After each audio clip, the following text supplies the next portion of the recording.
Imagine deslizar pela paisagem a quase 640 km por hora em um trem que flutua sobre os trilhos.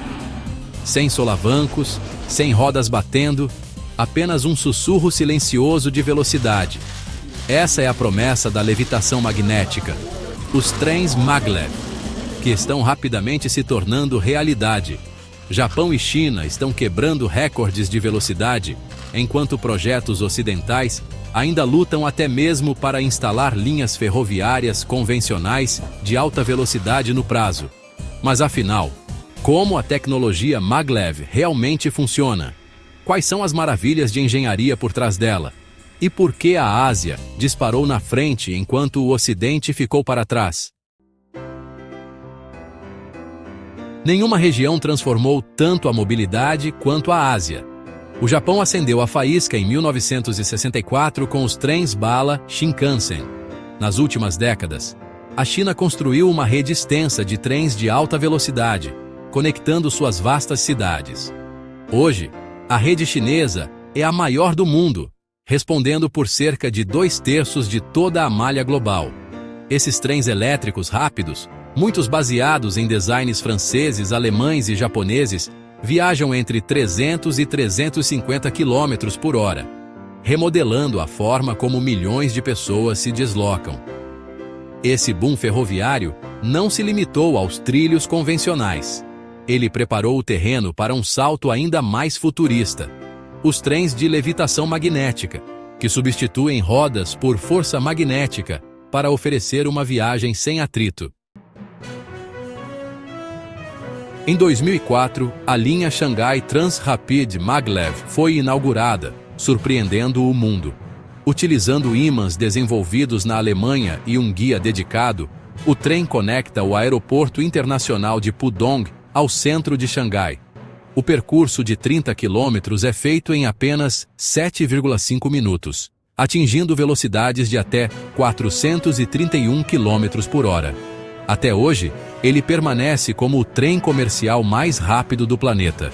Esse projeto demonstrou o verdadeiro potencial do maglev. O trem flutua cerca de 1,5 centímetros acima dos trilhos, eliminando o contato entre rodas e trilhos e praticamente toda a resistência ao rolamento. O resultado? Uma viagem suave, silenciosa e em velocidades que fariam inveja até a aeronaves. A China provou que o transporte por levitação magnética era aplicável em larga escala, seguida apenas pelo Japão e Coreia do Sul em menor escala. Esse marco nenhum país ocidental alcançou em serviço público, nem mesmo na Alemanha, onde a base dessa tecnologia foi criada. O Japão, por sua vez, desenvolveu sua própria versão, o SC Maglev, supercondutor. Desde a década de 1970, a Japan Railways vem trabalhando no projeto. Em 2015, o trem experimental L0 Series Maglev atingiu 603 km por hora em testes, estabelecendo o recorde mundial absoluto para qualquer trem. Embora ainda não esteja aberto a passageiros, o primeiro trecho da linha Tóquio-Nagoya, 286 km, está em construção. A previsão atual de conclusão é 2034, após atrasos. Quando pronto, reduzirá a viagem de 100 para cerca de 40 minutos. Esse projeto é uma vitrine da engenharia de ponta japonesa, com ímãs supercondutores capazes de manter o trem levitando 10 centímetros acima da via, mesmo em altas velocidades. Apesar do custo bilionário, o SC Maglev mostra a determinação asiática em levar os trens maglev ao limite da tecnologia. A Coreia do Sul também entrou na corrida, ainda que em escala menor. Desde 2016, opera um maglev urbano de baixa velocidade, conectando passageiros ao aeroporto de Incheon em um percurso de 10 km. Esse trem atinge cerca de 110 km por hora, oferecendo uma alternativa moderna para deslocamentos curtos. Mesmo assim, o domínio global do setor continua concentrado em China e Japão, que lideram os maiores projetos de trens de levitação magnética. Mas afinal, Como funcionam esses trens que desafiam a gravidade? No coração de todo trem maglev está uma física elegante: a repulsão e atração magnética. Ao aproveitar o poder dos eletroímãs, os sistemas de levitação magnética conseguem suspender e impulsionar os trens sem a necessidade de rodas. Isso acontece graças a componentes e princípios-chave. A levitação magnética é gerada por poderosos ímãs instalados tanto no trem quanto no trilho-guia, criando forças que o elevam da superfície. Existem dois principais métodos de levitação: o EMS, Electromagnetic Suspension, e o EDS, Electrodynamic Suspension. No sistema EMS, de suspensão eletromagnética, como o design Transrapid, alemão, usado em Xangai, ímãs na parte inferior do trem o atraem para cima em direção ao trilho de aço, mantendo um espaço minúsculo de cerca de 15 milímetros. Sensores de alta precisão ajustam constantemente a força magnética para que o trem permaneça flutuando na distância correta. Como a atração aumenta quanto menor é o espaço, esse controle ativo é essencial. A vantagem: a levitação funciona até mesmo com o trem parado, o que permite que ele flutue em qualquer velocidade. Já o EDS, de suspensão eletrodinâmica, usado pelo Japão, funciona de forma diferente. Os trens maglev japoneses utilizam ímãs supercondutores a temperaturas criogênicas. Esse sistema cria forças de repulsão magnética que permitem maior estabilidade em altas velocidades, levantando o trem até 10 centímetros acima do trilho. Para se mover, o trem maglev não usa motores tradicionais. O próprio trilho funciona como um motor linear gigante. Ímãs no trem e correntes elétricas alternadas em bobinas ao longo do guia criam um campo magnético que puxa o veículo para frente. É como se o trem surfasse em uma onda magnética em movimento. À medida que o trem de levitação magnética acelera, seus ímãs induzem correntes nas bobinas da via, fazendo-o flutuar cerca de 10 centímetros a partir de 150 km por hora. Conjuntos adicionais de bobinas atraem e repelem o trem, impulsionando-o para frente. Em testes, o sistema se mostrou incrivelmente estável. Há relatos de que até uma moeda colocada em pé no chão do vagão permaneceu equilibrada a 480 km por hora. Como um trem maglev se mantém centralizado na via e não sai do trilho? Os mesmos ímãs que o levantam e impulsionam também servem para guiá-lo. No EMS, o trem envolve o trilho, e a estabilidade lateral é garantida pelo formato da via e pela disposição dos ímãs. No EDS, as bobinas são dispostas em formato de 8, gerando correntes corretivas caso o trem se desloque para os lados. Esse design é naturalmente autocorretivo. Qualquer movimento lateral cria forças que empurram o trem de volta ao centro. O resultado é um veículo capaz de viajar a centenas de quilômetros por hora, sem necessidade de contato físico com o trilho. Sensores e sistemas de computador monitoram a posição em tempo real, ajustando os ímãs para manter a estabilidade mesmo em curvas fechadas ou rajadas de vento. Mesmo sem rodas e atrito mecânico, os trens maglev ainda enfrentam a resistência do ar.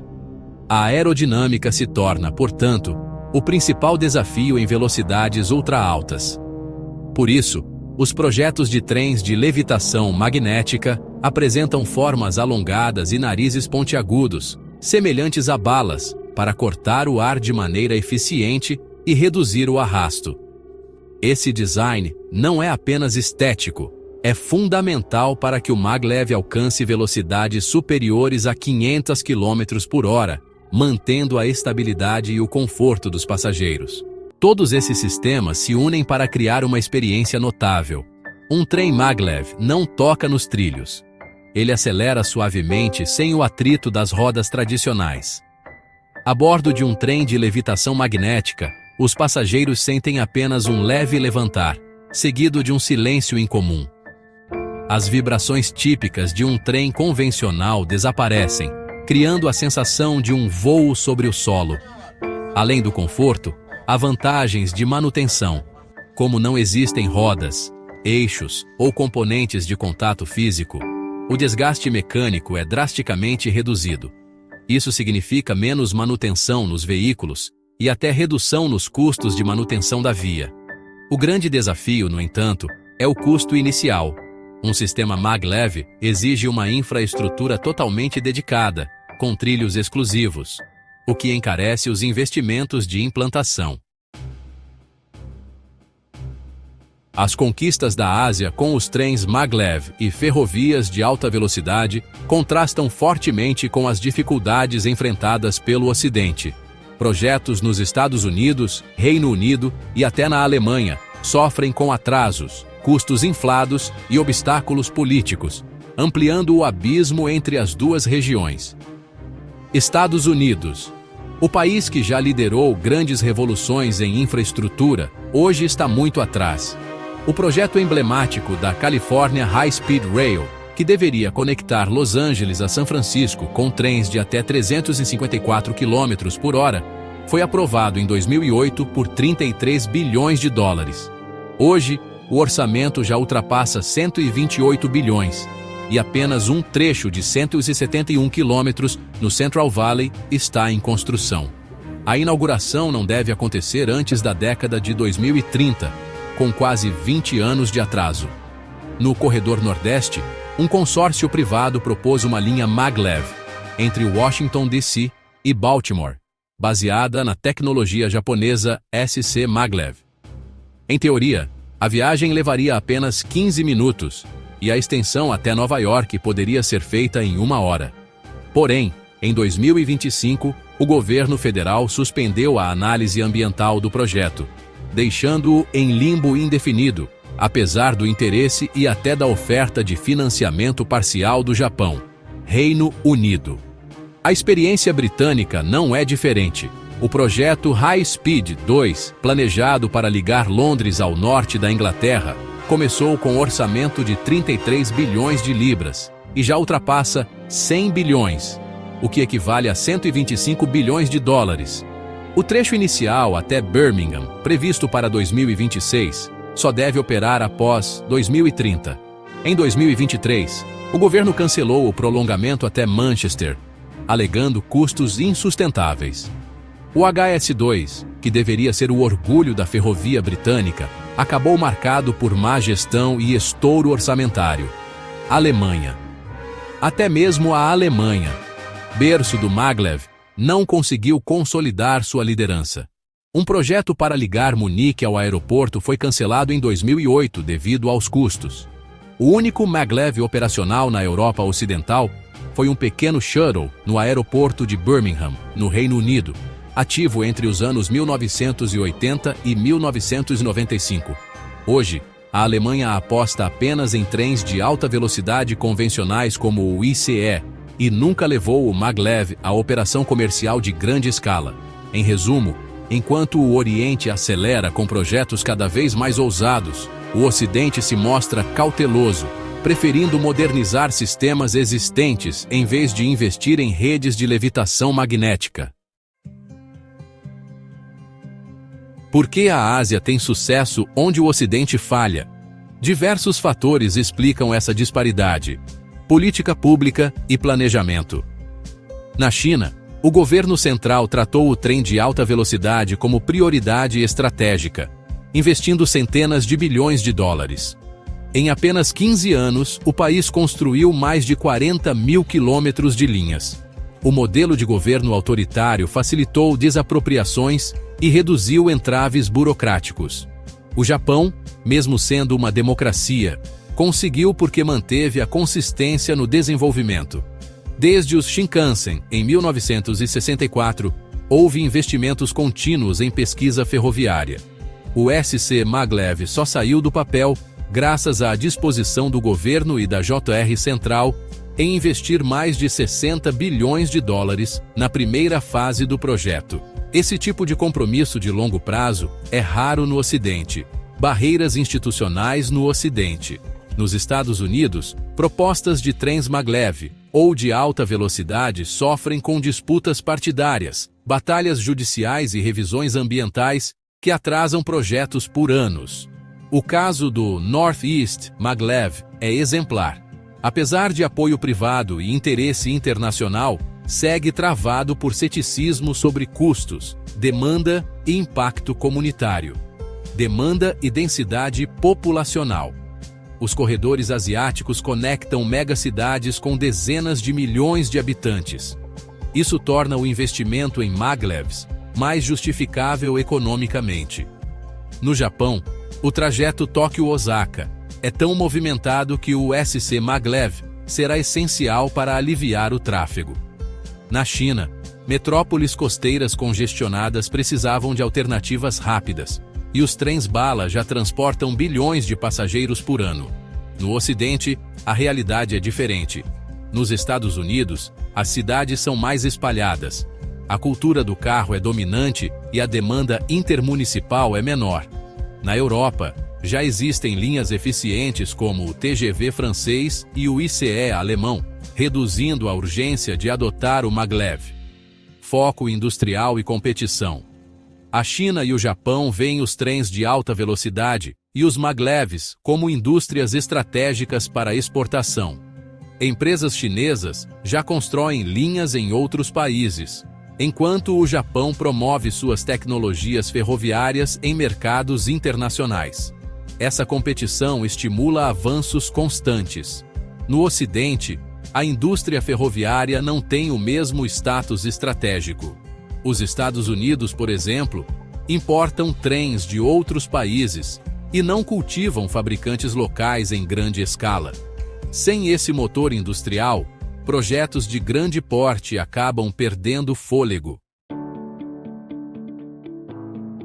Por fim, é importante destacar que o trem maglev não é uma solução mágica. Mesmo na Ásia, a tecnologia enfrenta obstáculos. O maglev de Xangai, apesar de sua impressionante velocidade, permaneceu como um projeto isolado. Os planos de expansão foram paralisados devido ao alto custo, mais de US$ 1 bilhão para apenas 30 quilômetros, e preocupações públicas com ruído e emissões eletromagnéticas. A própria China acabou optando por construir a maior parte de sua rede de alta velocidade com trens convencionais sobre rodas de aço, mais baratos e interoperáveis em todo o país. No Japão, o SC Maglev também sofreu atrasos significativos. O projeto enfrentou forte oposição ambiental, principalmente devido a preocupações sobre os impactos de túneis nos aquíferos da prefeitura de Shizuoka. Isso levou a um adiamento de pelo menos 7 anos na obra. Ainda assim, o que distingue os esforços asiáticos é a maior determinação em seguir adiante. Apesar dos desafios, a trajetória geral do continente permanece clara: avançar a todo vapor na tecnologia maglev. A história dos trens maglev e das ferrovias de alta velocidade é uma narrativa de visão estratégica e concessões inevitáveis. A tecnologia de levitação magnética promete velocidades extraordinárias, viagens mais suaves e custos de manutenção potencialmente menores no longo prazo. Com trens que podem superar 480 km por hora, os maglevs rivalizam com aviões comerciais em tempo de deslocamento de centro a centro das cidades, além de trazer benefícios ambientais e impulsionar a economia ao aproximar regiões inteiras. A liderança da Ásia mostra o que é possível quando há alinhamento entre vontade política, financiamento público e ambição de engenharia. No entanto, o futuro dos trens de alta velocidade e dos maglevs depende da superação de grandes barreiras, sendo o custo a mais relevante. Cada linha pode exigir 50 a 100 bilhões de dólares em investimentos. Não é todo país que pode ou deve arcar com isso. Outro desafio é a interoperabilidade. Os maglevs não podem usar trilhos convencionais, exigindo corredores dedicados. Em muitos países com malhas ferroviárias já consolidadas, o salto para o maglev pode não justificar os gastos, especialmente quando os trens modernos, sobre rodas, já entregam 300 km por hora. No Ocidente, os fracassos ressaltam a importância de fatores suaves para o sucesso: financiamento estável, processos de aprovação mais ágeis, engajamento público em projetos sustentáveis. Se os países ocidentais aprenderem com o modelo asiático, talvez criando bancos de infraestrutura ferroviária, acelerando licenças ambientais para transporte verde e comunicando melhor os benefícios de longo prazo, poderão reduzir o atraso. Enquanto isso, a Ásia não está parada. A China já experimenta protótipos de maglev em tubos de vácuo, semelhantes ao conceito de Hyperloop, visando velocidades superiores a 600 km por hora. O Japão pretende expandir sua linha SC Maglev até Osaka na década de 2030, consolidando ainda mais sua liderança em transporte de alta velocidade. Se esses projetos se provarem seguros e economicamente viáveis, a pressão sobre outros países aumentará. Ou investem, ou correm o risco de ficar para trás na mobilidade eficiente. No fim, seja por rodas de aço ou por levitação magnética, o objetivo é o mesmo: conectar cidades de forma cada vez mais rápida e sustentável. Gostou desse conteúdo? Siga o nosso canal para não perder os próximos vídeos sobre tecnologias do futuro. Curta esse vídeo para que ele alcance mais pessoas. Dessa forma você ajuda o nosso canal a crescer. Veja a seguir: sugestões de vídeos com grandes inovações que já estão no mercado. Tecnologias que parecem ter saído de um filme de ficção científica. Você irá se surpreender.